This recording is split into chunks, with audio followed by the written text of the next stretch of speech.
헌재 선고 이후에 국민의힘 권영세 비대위원장은 국민께 진심으로 사과한다. 또 여당 역할을 하지 못해 책임을 통감한다 이렇게 얘기했고요. 이재명 민주당 대표는 무너진 민생, 평화, 경제를 회복시키겠다라고 말했습니다. 자, 여야의 반응 어떻게 들으셨는지 먼저 김성환 평론가. 일단 민주당 입장에서는 이제 무겁게 현 상황을 받아들여야 되겠죠. 그리고 앞서도 이제 장 전 최고께서도 얘기했던 것처럼 민주당이 국회 일당인 상황이기도 하고요. 대통령이 파면됨으로써 집권당도 사라진 상황이기 때문에 민주당은 앞으로 향후 정치적 어떤 행보라든가 대처를 하는 데 있어서 굉장히 신중하게 할 필요가 있다. 이런 부분들을 얘기했다고 보이고요. 또 무엇보다도 조기 대선이 치러질 수밖에 없는 상황이기 때문에 수권 정당의 면모를 보여줘야 할 필요가 있잖아요. 근데 지금 이 탄핵 국면을 거쳐가면서 국민들이 굉장히 극심한 갈등을 하고 있는 상황이기 때문에 그런 부분에 대한 국민 화합이나 통합의 메시지를 지속적으로 던질 필요가 있다라고 보입니다. 그런 면에서는 이재명 대표 입장은 뭐 적절했다 이렇게 보이는데요.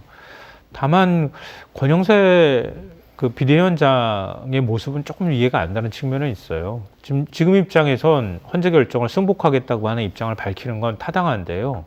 이게 비대위원장 혼자 이렇게 그냥 마치 한번 의식 치르듯이 이렇게 얘기하고 넘어갈 문제냐는 거예요. 그러니까 국민의힘 의원들이 그 윤석열 대통령 계엄 선포 이후에 극우와 같이 행보하면서 얼마나 극렬하게 저항하고 또 일종의 정치 선동을 했습니까? 그렇다면 헌재 결정을 승복한다고 하면 최소한 의원들하고 함께 국민들께 사과하거나 다시 일신하겠다고 하는 모습들을 보여주는 게 마땅할 텐데 그냥 비대위원장이 입장 한번 밝히는 것으로 그냥 끝난다? 그걸로 국민들이 과연 마음을 정리하거나 가름을 할 수 있겠습니까? 그건 좀 현실적으로 어렵다고 보이고요. 권성동 원내대표는 뭐 차기 대선 또 승리하자 이런 말 했다고 하는데 그것도 뭐 적절한 태도는 아닌 것 같습니다. 네. 장해찬 전 최고는 어떻게 들으셨습니까? 그러니까 지금 민주당에 비하면 국민의힘 상황은 좀 더 복잡하죠. 네. 민주당이 아마 곧장 조기 대선 경선 모드로 돌입하게 될 것이고 경선 과정에서 이재명 대표가 무난하게 후보가 될 거라는데 이의를 제기하는 정치권 인사들은 거의 없을 겁니다. 다만 국민의힘은 조기 대선 경선 모드로 너무 빨리 돌입하기도 어려운 상황이거든요. 절대 다수의 당원과 지지자들이 윤석열 대통령 탄핵에 상실감을 나타내고 있기 때문에 이른바 정치적 애도 기간을 통해서 좀 온도를 식히는 일정 부분의 시간 가지기가 필요해 보입니다. 그래서 지난 의총에서도 별다른 결론이 없었고 주말 사이 지나고 다음 주 초에 의총을 열어서 대선 준비를 어떻게 할지, 선관위를 어떻게 할지 등등 결정해야 되는데 중도 확장을 하기 위해서 국민들에게 낮은 모습을 보이는 것과 동시에 탄핵을 반대했던 전통 지지층의 마음도 다독여야 되는 투트랙을 가야 되는 민주당에 네. 대비해서는 훨씬 더 좀 어려운 과제를 국민의힘 지도부가 떠안게 됐고요. 다만 보통 탄핵 같은 불행한 일이 일어나면 지도부가 총사퇴를 하는데 물리적 시간이 너무나 촉박하기 때문에 쌍권 지도부 체제로 아마 대선 후보 선출과 대선까지는 치르게 될 것으로 보여집니다. 다만 구체적인 경선 룰에서 보통은 지난 대선의 경우에는 4명 정도를 남겨두고 최종 경선을 치렀는데 이번에는 3명이냐 4명이냐 뭐 이런 여부 또 당원과 국민의 비율을 어느 정도 할 것이냐 등등을 놓고 각 차기 주자 잠룡 사이에 유불리가 극명하게 갈리기 때문에 그걸 좀 어떻게 잘 조율하느냐가 국민의힘에게 주어진 숙제고요.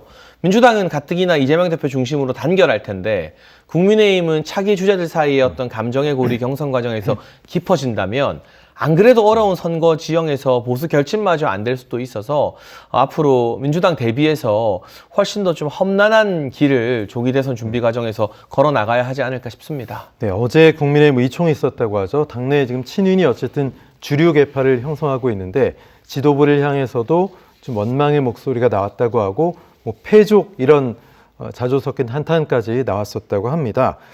탄핵 과정에서 좀 소극적인 태도를 보였다. 그래서 극보수 지지층에게 좀 지탄의 대상까지 되고 있는데 이른바 쌍권, 이 지도부가 거취 표명을 해야 될까요? 김상현 평론가 어떻게 보십니까?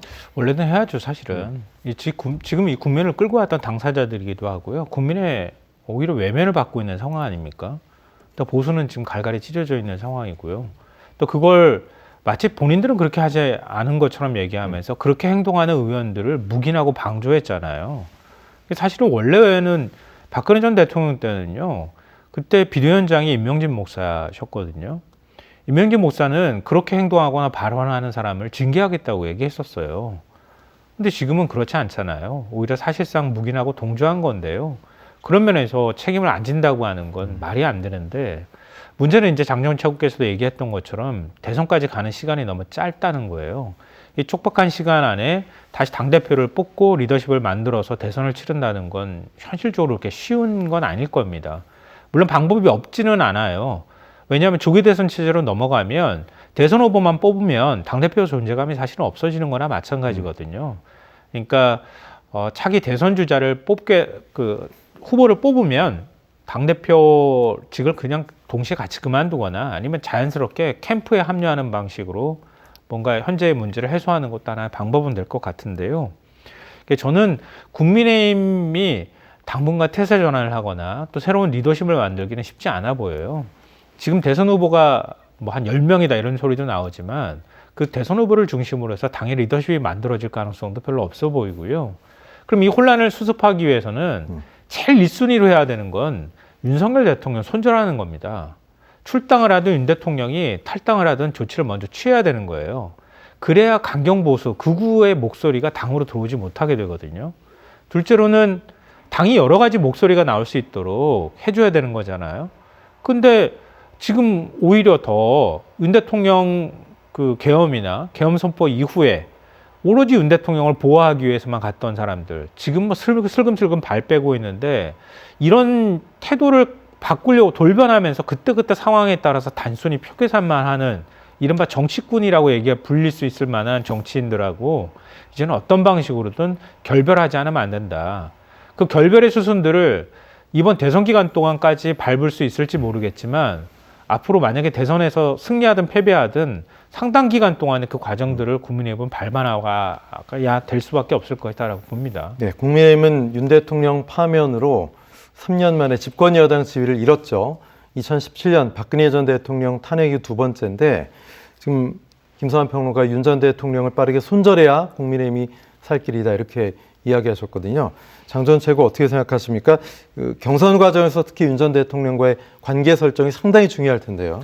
근데 저는 인위적인 손절이 가능하지도 않고 큰 실익도 없다고 생각합니다. 박근혜 전 대통령 탄핵 이후에 대선에서 소위 말하는 중도 보수 후보들이 갈리면서 문재인 전 대통령이 낙승을 거뒀습니다만, 그 이후 5년 만에 정권 교체 윤석열 대통령으로 할 때 대부분의 보수 주자들이 박근혜 전 대통령을 예방하고 또 지지를 호소했던 바 있거든요. 그러니까 지금 국면에서 쌍권 지도부가 어제 한남동 관저 찾아가서 윤석열 전 대통령 만나고 돌아왔는데 주말 지나자마자 출당시킨다, 제명한다.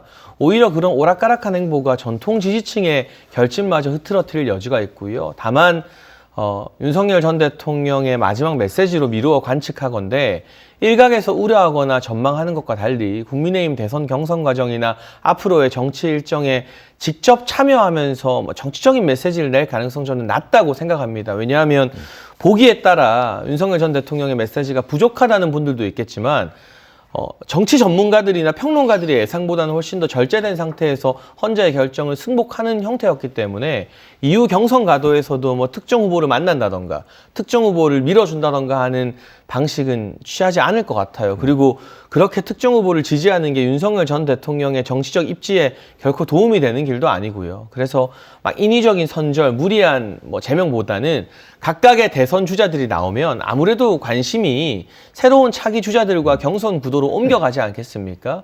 그 가운데 자연스럽게 정치적으로 페이드아웃 되는 효과를 국민의힘에서도 기대하고 있을 것이고, 윤석열 전 대통령도 누가 되었든 보수에서 단일 후보가 나온다면 그 단일 후보에게 도움이 되는 방향으로 메시지를 내고 힘을 실어주는 것이 윤석열 전 대통령의 퇴임 후 지금 이제 임기가 어쨌든 강제 종료된 시점 이후의 행보에도 훨씬 더 도움이 된다는 걸 충분히 숙지하고 알고 있을 겁니다. 네. 그래서 인위적 손절도 어렵고 불가능하지만 동시에 윤 전 대통령의 네. 적극적인 개입이나 이런 것도 있을 가능성이 낮다고 보는 겁니다. 네. 네, 뭐 말씀 잘 해주셨는데요. 그러니까 국민의힘은 잊지 말아야 될 사실이 있어요. 왜 집권 5년 만에 다시 정권을 다시 갖고 올 수 있었는가? 그리고 불과 3년 만에 왜 계엄 내란 사태를 겪으며 자기가 선출한 당대표, 자기가 세운 대통령 후보가 스스로 파면의 길로 들어설 수밖에 없었는지를 잘 들여다봐야 한다고 봐요. 박근혜 전 대통령 탄핵은 사실 예상하기 어려웠던 문제라고 보거든요. 왜냐하면 뭐 지금은 최소원이라고 하지만 최순실이라는 사람이 주변에 있었다는 거 아는 사람도 별로 없었던 상황이었잖아요. 이제 당혹스러운 상황이었고 아마 그 이후의 대처들도 여러 가지 혼란들이 좀 있었는데요. 저는 그 혼란들이 오히려 지금 그 5년 뒤에 다시 대통령 선거에서 승리할 수 있었던 배경이라고 봐요. 왜냐하면 국민들은 탄핵 책임을 묻고 있었단 말이에요. 근데 국민의힘이 끊임없이 변화할 수 있는 모습들, 동력이 있었다는 거예요. 그래서 다시 대통령 선거에서 이길 수 있었거든요. 근데 문제는 그 가운데 제대로 된 정치인을 못 만드는 거예요. 대선 후보를 못 만들어서 당 바깥에서 스스로 검찰권을 행사하면서 무소불위 권한을 행사하는데 굉장히 익숙해져 있던 검사를 갑자기 데려와서 대통령 후보를 만들었어요. 그러고 나니까 국민의힘이 만든 정치인이 아니라 그냥 외부에서 수혈한 사람이 들어와서 그냥 덜컥 국민의힘 의원들도 예상할 수 없었던 계엄을 선포했다는 거예요. 국민의힘은 자기 스스로 정치를 하거나 자기 스스로 대선 후보를 만들지 못하는 정당화 돼버렸다는 거예요. 지금 당장 국민의힘이 대선에서 후보를 낼 수 있을진 몰라도 그래서 대선 패배하고 상당 기간 혼란이 있더라도 자기의 기득권을 영남을 중심으로 유지할 수 있다 하더라도 제가 볼 때는 또 그렇게 하면은요. 지금과 같은 이런 반복된 역사를 또 만들 수밖에 없어요. 그러니까 지금 국민의힘이 지금 비록 아프고 힘들더라도 내란범인 윤석열 대통령 손절해버리고요. 그리고 국민의힘 스스로가 새롭게 정치를 활력을 다시 되찾거나 할 수 있는 방법, 보수의 지향을 만드는 과정들을 밟지 않으면 또 다른 탄핵당하는 대통령을 만드는 정당이 될 수밖에 없을 거다라고 봅니다. 네, 어쨌든 지금 정치권 관심은 조기 대선으로 쏠릴 수밖에 없죠. 한덕수 대행이 노태학 선관위원장과 통화하면서 공감대를 이뤘다고 하죠. 60일을 꽉 채우면 6월 3일이 유력해 보입니다. 당장 다음 주에 홍준표 대구시장 시장직 내려놓는 기자회견을 예고하고 있고요. 국민의힘 잠룡들도 이제 수면 위로 본격적인 활동에 나설 것으로 보입니다. 후보 등록도 사전 후보 등록도 시작이 됐고요. 자, 어떻게 예상하십니까? 10명 맞습니까, 진짜? 뭐 그 정도가 나올 가능성이 있죠. 그리고 국민의힘 입장에서는 최근의 정치 트렌드를 분석할 때 대권에서 당연히 최선을 다하겠지만 대선 주자가 되면 그 다음 당권 주자가 되기에 용이하다라는 판단도 좀 깔려 있을 것 같습니다. 많은 지자체장들이 경선 과정에서는 직을 내려놓지 않아도 되기 때문에 도전할 것으로 보여지고요. 아무래도 홍준표 대구시장이 가장 먼저 출사표를 던지게 될 것 같고 오세훈 서울시장이나 한동훈 전 대표 그리고 김문수 고용노동부 장관 등이 현재 관심을 끄는 가운데 원희룡 전 장관, 이철우 경북지사, 유정복 인천시장 등등도 또 만만치 않은 변수로 작용하게 될 겁니다. 다만 국민의힘의 주자들을 지금 표현하자면 군소 후보라고 할 수밖에 없는데 단일 지지율이 이재명 대표와는 비교가 안 되잖아요. 그런데 2002년 대선 경선을 보면 그때는 한나라당의 이회창 총재라는 막강한 주자가 있었습니다. 그리고 비교적 그 당시 민주당의 주자들은 좀 고만고만했었는데 노무현 돌풍이 일어나고 경선 흥행이 일어나면서 본선에서 여러 변수가 있었지만 대선이 뒤집히는 결과가 나왔거든요. 그러니까 국민의힘 지도부 입장에서는 2002년 민주당 경선을 좀 유심히 지켜봐야 된다. 누가 최종 후보가 될지는 모르지만 상대적으로 경선에 대한 언론과 국민의 관심은 국민의힘 쪽에 더 집중될 거예요. 왜냐? 누가 될지 모르니까요. 민주당은 이재명 대표가 될 게 거의 99.9% 확실한 상황이니까 경선에 대한 관심은 상대적으로 줄어들게 되거든요. 그게 독이 될지 약이 될지. 어쨌든 경선 가도에서 흥행성을 살리는 쪽으로 국민의힘이 이 경선을 조금 길게 끌고 가는 것이 오히려 일찍 후보 정하고 1대1 구도 만드는 것보다 언론의 관심을 더 많이 받고 오래 끄는데 용이하지 않나 하는 측면도 생각해 봐야 될 것 같아서 네. 박진감 넘치는 경선이 국민의힘 입장에서는 뭔가 반전을 만들 수 있는 하나의 기회로 삼아야 될 것 같습니다. 네. 어제 한 종편 채널에서 한덕수 현 대통령 권한대행, 한덕수 대망론을 띄웠습니다. 뭐 예전부터 좀 이야기가 나왔던 내용인데 탄핵 찬반층을 두루 아우를 수 있고 뭐 안정적인 국정 운영, 또 이재명 대표를 잘 상대한다, 그럴 것이다, 뭐 이런 얘기도 나왔는데 가능성이 있다고 보십니까? 단언하건대 저는 불가능하다고 생각합니다.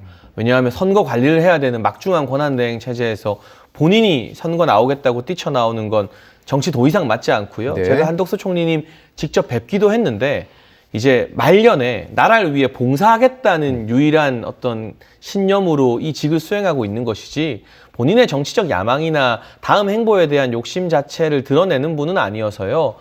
그런 이야기가 정가에서 조금 돌았던 것은 사실이지만 한덕수 총리 개인의 의지와는 무관한 일종의 재미난 가십 정도이지 실제로 당에서 영입을 시도하거나 한덕수 총리가 그런 의사를 드러낸 바는 전혀 없는 것으로 알고 있습니다. 네.